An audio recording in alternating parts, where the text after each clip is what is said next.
इतिहास हमेशा उन्हीं को याद रखता है जिनके हाथों में गांडीव था या जिन्होंने चक्रव्यूह तोड़ा। लेकिन कुरुक्षेत्र की उस लहू से भीगी मिट्टी में एक ऐसा महानायक भी था जिसकी कहानी आज भी इतिहास के पन्नों में दबी हुई है। एक तरफ 11 अक्षौहिणी सेना के साथ कौरव खड़े थे, दूसरी तरफ 7 अक्षौहिणी सेना के साथ पांडव। कुल मिलाकर लगभग 45 लाख योद्धा। क्या आपने कभी सोचा है कि उस भयानक मंजर में, जहां हर पल मौत का साया मंडराता था, उन लाखों सैनिकों के लिए भोजन कहां से आता था? कल्पना कीजिए एक ऐसी रसोई की जहां हर दिन हजारों लोग मारे जा रहे हैं, लेकिन शाम को बनने वाला खाना न तो एक मुट्ठी कम पड़ता है और न ही एक दाना बर्बाद होता है। न कोई कंप्यूटर था, न कोई सैटेलाइट। फिर कैसे एक राजा को पहले ही पता चल जाता था कि कल कितने सैनिक वीरगति को प्राप्त होंगे?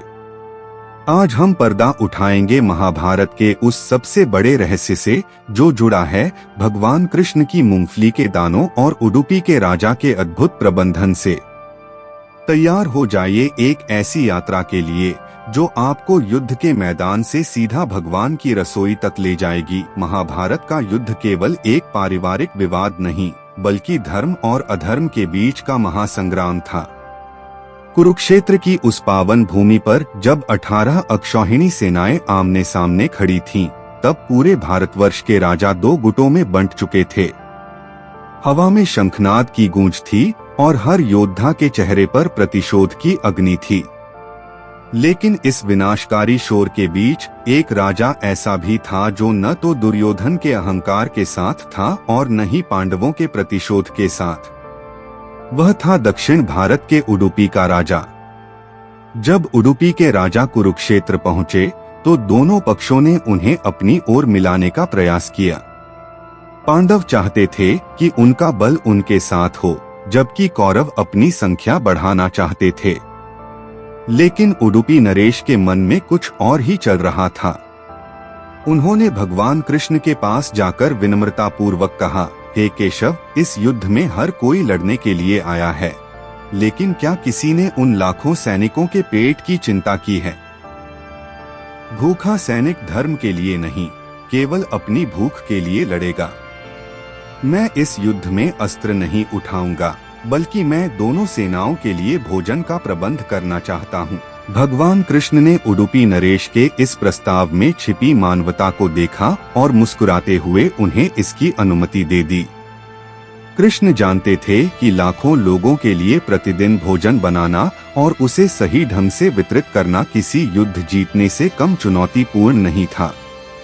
उडुपी नरेश ने जिम्मेदारी ली कि जब तक युद्ध चलेगा, कौरव और पांडव दोनों पक्षों का कोई भी सैनिक रात को भूखा नहीं सोएगा। यहीं से महाभारत के उस अदृश्य युद्ध की शुरुआत हुई जो रसोई के चूल्हों से लड़ा जाना था। महाभारत युद्ध में लगभग 45 लाख सैनिकों ने भाग लिया था। इतने बड़े जनसमूह के लिए अनाज, सब्जियां, घी और मसालों का प्रबंध करना एक अकल्पनीय कार्य था। उडुपी नरेश ने युद्ध भूमि से कुछ दूरी पर एक विशाल रसोई शिविर स्थापित किया। हजारों रसोइये, सहायक और वितरण करने वाले लोग तैनात किए गए। यह प्राचीन काल का सबसे बड़ा लॉजिस्टिक्स ऑपरेशन था, जहां हर दिन टन के हिसाब से भोजन तैयार होना था। युद्ध की सबसे बड़ी विभीषिका यह थी कि हर दिन हजारों सैनिक मारे जाते थे। आज अगर 40 लाख लोगों का खाना बना है, तो कल शायद केवल 38 लाख ही जीवित बचेंगे। ऐसे में उडुपी नरेश के सामने सबसे बड़ा सवाल यह था कि वे भोजन की मात्रा का सटीक अनुमान कैसे लगाएं। यदि भोजन कम पड़ता तो सैनिकों में हाहाकार मच जाता और यदि ज्यादा बनता तो अन्न का अपमान होता, जिसे सनातन संस्कृति में महापाप माना गया है। उडुपी नरेश को इस समस्या का समाधान भगवान कृष्ण की शरण में मिला। युद्ध शुरू होने से पहले कृष्ण ने नरेश से कहा कि वे प्रतिदिन रात्रि में उनके शिविर में कुछ देर के लिए विश्राम करेंगे। राजा ने देखा कि कृष्ण हर रात सोने से पहले उबले हुए मूंगफली के कुछ दाने खाते थे। शुरुआत में यह एक सामान्य आदत लगी, लेकिन जल्द ही राजा ने इसके पीछे छिपे एक गहरे संकेत को समझ लिया।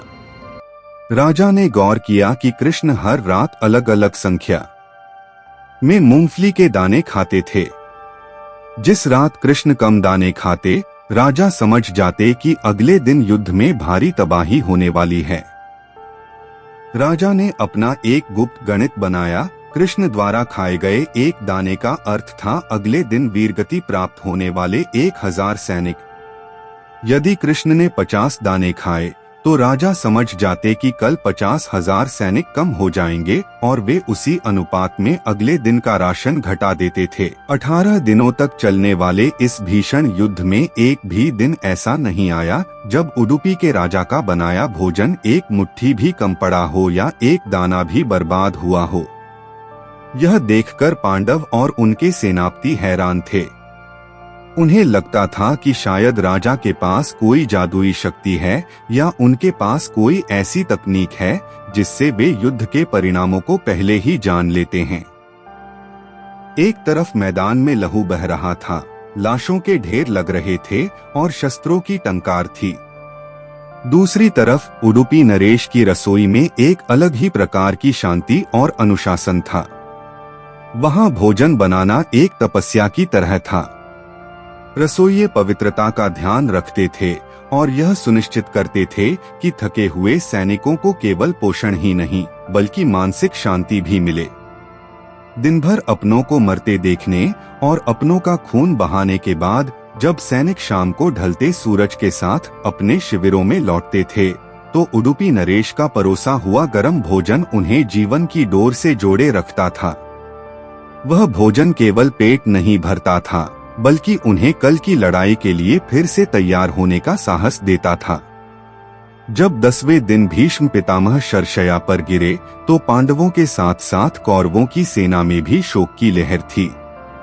उस रात उडुपी नरेश की रसोई में भारी उदासी थी। कृष्ण ने उस रात बहुत कम मूंगफली खाई थी और राजा समझ गए थे कि अब युद्ध अपने सबसे निर्णायक और विनाशकारी चरण में पहुंच चुका है। युद्ध के 18वें दिन जब दुर्योधन का अंत हुआ और पांडवों की विजय हुई तब युधिष्ठिर ने उडुपी नरेश को बुलाया। युधिष्ठिर ने अत्यंत विस्मय से पूछा, हे राजन, हमने वीरता से युद्ध जीता, अर्जुन के गांडीव ने चमत्कार किए, लेकिन आपका चमत्कार सबसे निराला है। आपने कैसे जाना कि हर दिन कितने सैनिक मरेंगे? आपके पास अन्न का इतना सटीक अनुमान कैसे था? उडुपी नरेश ने हाथ जोड़कर भगवान कृष्ण की ओर इशारा किया और कहा, हे धर्मराज, इसमें मेरा कोई सामर्थ्य नहीं था। इसका सारा श्रेय वासुदेव कृष्ण को जाता है। मैं हर रात उनके द्वारा खाए गए मूंगफली के दानों को गिनता था। उनके खाने की संख्या ही मुझे बता देती थी कि कल कितने योद्धाओं को इस अन्न की आवश्यकता नहीं होगी। मैं तो बस उनके इशारे पर चलने वाला एक निमित्त मात्र था। यह सुनकर पांडव गदगद हो गए। उन्हें समझ आया कि कृष्ण केवल रणभूमि में ही सक्रिय नहीं थे, बल्कि वे सूक्ष्म रूप से हर उस विभाग का संचालन कर रहे थे जो जीवन को आधार देता है। कृष्ण का मूंगफली खाना केवल भूख मिटाना नहीं, बल्कि उडुपी नरेश को यह संकेत देना था कि सृष्टि का चक्र कैसे चल रहा है। उडुपी नरेश की यह कथा हमें सिखाती है कि सेवा का कोई भी कार्य छोटा नहीं होता। जहां बड़े बड़े महारथी अपने कौशल का प्रदर्शन कर रहे थे, वहां एक राजा ने चुपचाप सेवा का मार्ग चुना। बिना किसी यश की लालसा के उन्होंने लाखों लोगों की जठराग्नि को शांत किया, जो कि किसी अश्वमेध यज्ञ से कम नहीं था। आज के सप्लाई चेन मैनेजमेंट और लॉजिस्टिक्स के दौर में उडुपी नरेश की यह कथा एक केस स्टडी की तरह है। जीरो वेस्टेज, शून्य बर्बादी का जो पाठ उन्होंने कुरुक्षेत्र में पढ़ाया, वह आज के विश्व के लिए एक मिसाल है। यह दिखाता है कि प्राचीन भारत में डेटा, अनुमान और संसाधनों का सदुपयोग कितना उन्नत था। माना जाता है कि आज के कर्नाटक का उडुपी क्षेत्र, जो अपने प्रसिद्ध व्यंजनों और कृष्ण मंदिर के लिए दुनिया भर में जाना जाता है, उसकी पाककला की जड़ें इसी महान ऐतिहासिक घटना से जुड़ी हैं। वहाँ के मंदिरों में आज भी बड़े स्तर पर अन्नदानम की परंपरा है, जो कुरुक्षेत्र की उस रसोई की याद दिलाती है।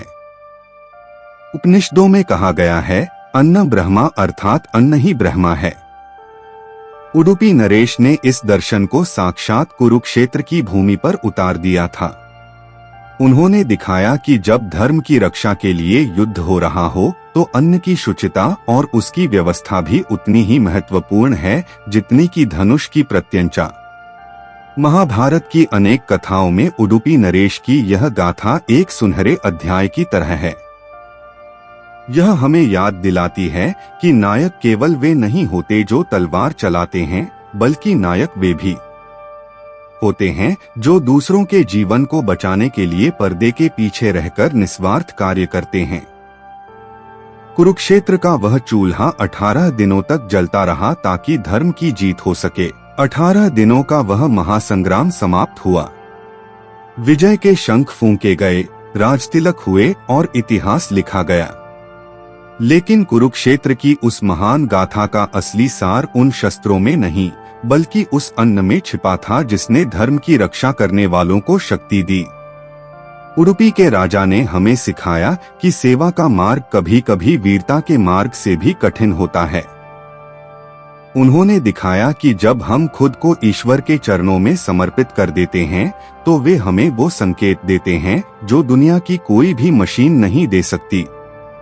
आज हजारों साल बाद भी जब हम भोजन की बर्बादी करते हैं तो हम अनजाने में उस राजा के समर्पण का अपमान करते हैं जिसने मौत के बीच भी अन्न की पवित्रता को बचाए रखा। क्या हम अपने व्यस्त जीवन में उडुपी नरेश जैसा प्रबंधन और भगवान कृष्ण के संकेतों को समझने वाली दृष्टि ला सकते हैं? यह कहानी केवल एक राजा की नहीं, बल्कि उस विश्वास की है कि जहाँ कृष्ण हैं, वहाँ न तो कोई भूखा रह सकता है और न ही कुछ व्यर्थ जा सकता है। इस महान गाथा पर आपकी क्या राय है? क्या आपको लगता है कि आज के दौर में ऐसा प्रबंधन मुमकिन है? अपने विचार नीचे कमेंट सेक्शन में साझा करें और याद रखें, अन्न ही ब्रह्मा है। तब तक के लिए जय श्री राधा कृष्ण। राधा राधा।